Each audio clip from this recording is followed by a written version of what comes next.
एक बार बड़े भाव से बोलेंगे, बोले गौ माता की, बोले गौ माता की। और आइए, आज कितना अच्छा अवसर है कि इधर से इंद्रदेव मल्हार गा रहे हैं और इधर से गौ माता का अच्छा पुत्र भाई शिवदान और भाई हेमाराम अपने बीच में गौ माता को 4 कार्टून गुड़ का खिलाने के निमित्त अपने गौशाला में पधारे हैं। इनका बहुत बहुत धन्यवाद है। और अपने साथ में भाई पप्पू कपूरिया हो, चाहे भाई रामचंद्र गोड़िया हो, और चाहे डॉक्टर साहब जो बड़ी प्रेरक की भूमिका में यहाँ गौशाला में आते हैं और अपने नैसर्गिक सेवाएं गौ माता के निमित्त समर्पित करते हैं। इस कड़ी में हमारी अगली पीढ़ी, चाहे काव्या हो, चाहे अपना कार्तिक हो, चाहे अपना देवांशु हो, चाहे अपनी अनु हो, चाहे अपनी निकिता हो, और चाहे अपनी लक्ष्य हो, ये सारे के सारे इस निमित्त अपने बीच में पधारे हैं। उधर हिमांशु भी बैठा है, वो अपनी मस्ती में खेल रहा है। तो बड़ा अच्छा लग रहा है जब इतना अनुपम दृश्य, अनुपम और मनोरम दृश्य के साथ में गौ माता का आशीर्वाद इस पूरे परिवार को मिल रहा है। मैं हेमाराम के बारे में थोड़ा सा बताना चाहूँगा कि हेमाराम इंडियन नेवी में अपनी बहुत अच्छी माननीय सेवाएं और समर्पित सेवा देश के निमित्त कर रहा है। और इंडियन नेवी में ये पीटी इंस्ट्रक्टर की भूमिका निभा रहा है। एक ऐसा राज्य है जहां पानी की कमी है। कहते हैं ना, खून यहाँ महंगा है, खून यहाँ सस्ता है और पानी यहाँ महंगा है। तो ऐसे पानी के अभाव वाले से स्टेट से निकल करके भारतीय जल सेना में जाना और वहाँ पर वहाँ के जो अप्रेंटिस जो जाते हैं और जो नए नए जो भर्ती होते हैं उनको तैराकी सिखाना, मुझे लगता है कि धारा के विपरीत का काम है। और बहुत अच्छी तैराकी हेमाराम सिखाता है। और हेमाराम तो कई बार इसका मन भी करता है कि सर मैं जब भी छुट्टियाँ हूँ ना, तो मेरा मन ऐसा करता है कि मैं गांव के जो बच्चे हैं जो तैराकी सीखना चाहते हैं ना, उनको चाहे फार्म पॉन्ड में भी लेके जाऊं, लेकिन उनको तैराकी सिखाऊं। हालांकि अभी तक मौका नहीं मिला है। मैंने देखा है कि एक छोटी बेटी काव्या है जो हेमाराम के साथ में रहती है, और इतनी छोटी बच्ची होने के बाद यदि मैं कहूँ कि अडक्सर का यदि Guinness book of world record लिखा जाए ना, तो अडक्सर की सबसे छोटी उम्र की स्विमर कौन है, तो उसमें काव्या का नाम आएगा। इतना अच्छा लगता है। और डॉक्टर साहब, थोड़ी सी एक बात यह भी बताना चाहूँगा कि जहाँ संस्कारों की बात आती है ना, जहाँ 21वीं सदी में संस्कारों की बातें आती है, और जब कहते हैं बाई सारा बीर आपा कोनी खटावा सीर, ऐसी स्थिति में हेमाराम जो है इस मिथक को तोड़ता है और इस निमित्त तोड़ता है। मुझे पता है आज से 5 महीने पहले जब गुजरात में हेमाराम की पोस्टिंग थी, तो उस समय अपनी दादी माँ को डॉक्टर साहब अपने साथ में गुजरात लेके जाता है। और वहाँ पर गिरनार पर्वत है, वहाँ का जो द्वारिकाधीश मंदिर है, वहाँ का जो सोमनाथ मंदिर है, वहाँ का दर्शन करवा करके दादी जी को वापस घर भेजता है। तो ये एक बड़े मन का और संस्कारों की धरोहर को जो पालने वाला बच्चा है, ये आज अपनी गौशाला में पधारा है। अभी थोड़े दिनों पहले अपने मम्मी और पापा को वहाँ गुजरात लेकर के जाता है और इन सारे धार्मिक स्थलों का दर्शन लाभ करवाते हुए वापस यहाँ घर पे छोड़ता है। तो मुझे पता है, और मैं तो ये भी कहना चाहूँगा, मुझे लगता है कि आसपास के अभी जैसे पप्पू कपूरिया पधारा है, अभी अपने रामचंद्र गोड़िया है, ये इसके पड़ोसी है। और इनको पता है जब हेमाराम के दादाजी थे ना, तो वो दादाजी बड़े धार्मिक प्रवृत्ति के थे, और उसी का जो संस्कार जो है वो आगे बढ़ते बढ़ते हेमाराम में आया है। तो जो वो धार्मिक प्रवृत्ति के थे और अपने जीवन के उत्तरार्ध काल में थे, तो उनसे वो जो बालाजी की सेवा करते थे ना, तो बालाजी की सेवा उनसे होती नहीं थी। तो ऐसी स्थिति में हेमाराम जो है, हेमाराम को वो अपनी चाबी देते हैं और कहते हैं भाई अब बालाजी की सेवा तो ही करिए।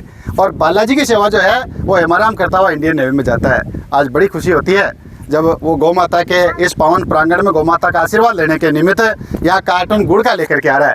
तो मैं सबसे पहले मैं जोड़ूंगा डॉक्टर साहब को कि इस निमित्त अपनी गौशाला में भाई हेमाराम पधारा है, भाई शिवदान पधारा है, तो इसके निमित्त अपने शब्द प्रेषित करें। लेकिन इससे पहले भाव के साथ में एक बार पुनः बोले गौ माता की। डॉक्टर साहब,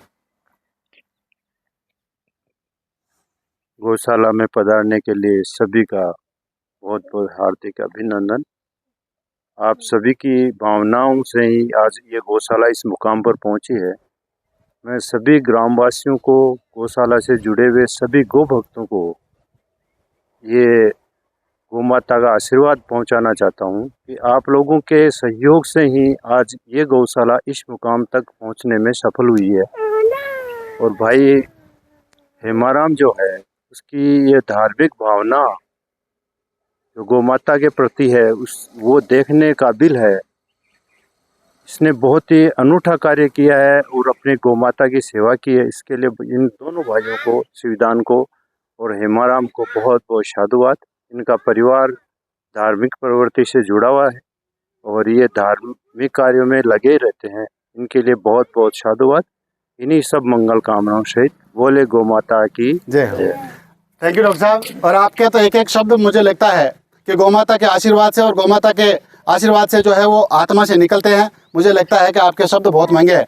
और आइए मैं अब आपको लेकर के चलता हूँ उस शख्सियत के पास जो हेमाराम का पड़ोसी है, पड़ोस से देखता है। भाई पप्पू कपूरिया जो है वो इस निमित्त अपने बीच में पधारा है। मैं चाहूँगा कि इस भावना के लिए पप्पू भी और अपनी गौशाला के लिए 2 शब्द पप्पू भी प्रेषित करे।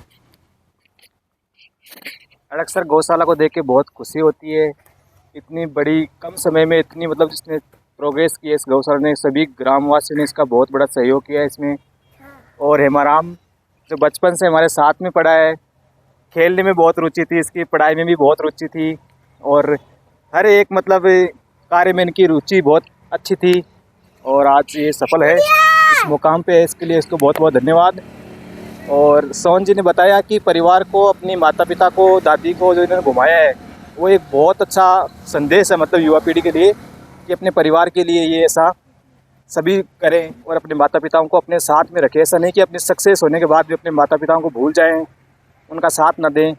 तो बहुत अच्छा कार्य किया इन्होंने, ये युवाओं के लिए एक प्रेरणा स्रोत है।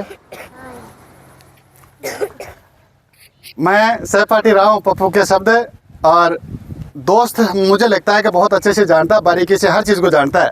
और अभी जैसे दादा दादी की और मैंने मम्मी पापा की बात की, हेमाराम हर क्षेत्र में अव्वल है। डॉक्टर साहब मुझे याद है जब मैं यूट्यूब चैनल चला रहा था, हेमाराम भी यूट्यूब चैनल चलाया करता था, लेकिन चूँकि भारतीय सेना का एक प्रोटोकॉल है कि भाई आप औपचारिक रूप से कोई यूट्यूब चैनल नहीं चला सकते, तो ऐसी स्थिति में इसने जो है उसको क्विट कर दिया। ये मेरे को पिछले साल डायरी दी इसने और डायरी दे करके ये कहा, बोले सर आप वीडियो बनाओगे वो अच्छा कंटेंट के साथ में बनाओगे, स्क्रिप्ट लिख के बनाओगे।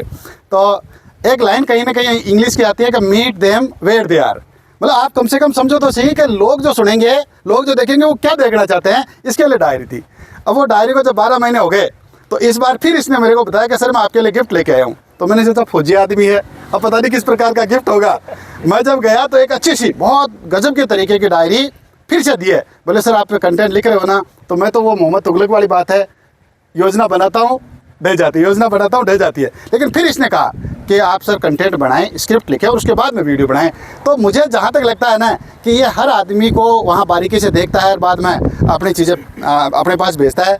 मैं चाहूँगा भाई हेमाराम जो है वो अपनी गौशाला के लिए, अपनी गौ माता के लिए और अपने गांव के लिए अपने जो शब्द है वो प्रेषित करे। भाई हेमाराम। सोहन जी सर, चिट्ठी बार बार गिरती है सोहन जी सर, परंतु फिर वो अपना हौसला नहीं छोड़ती और एक मुकाम तक वो अपने पहुंच ही जाती है।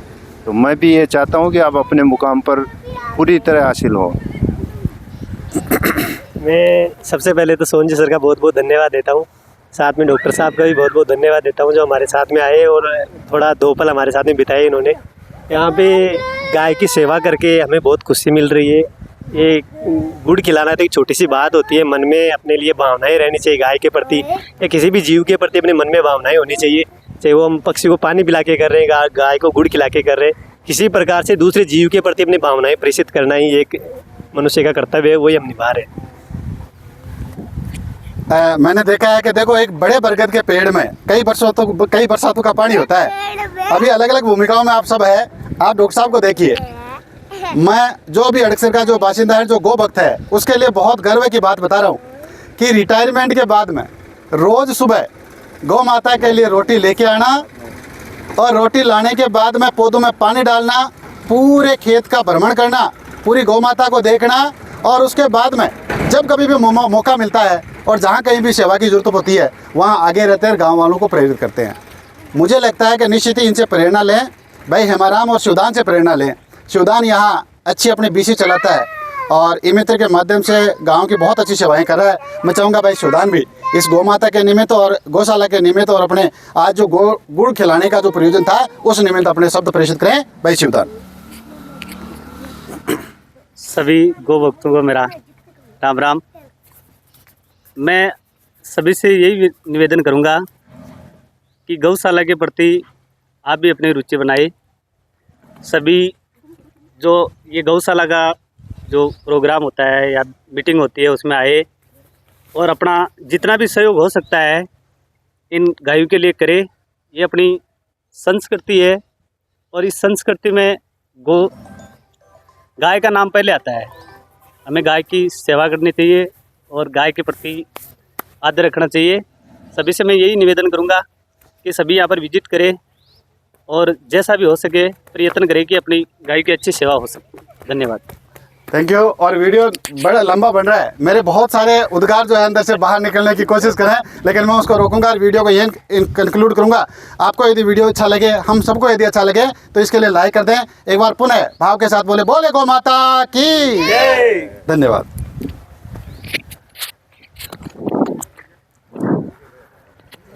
काट दिया।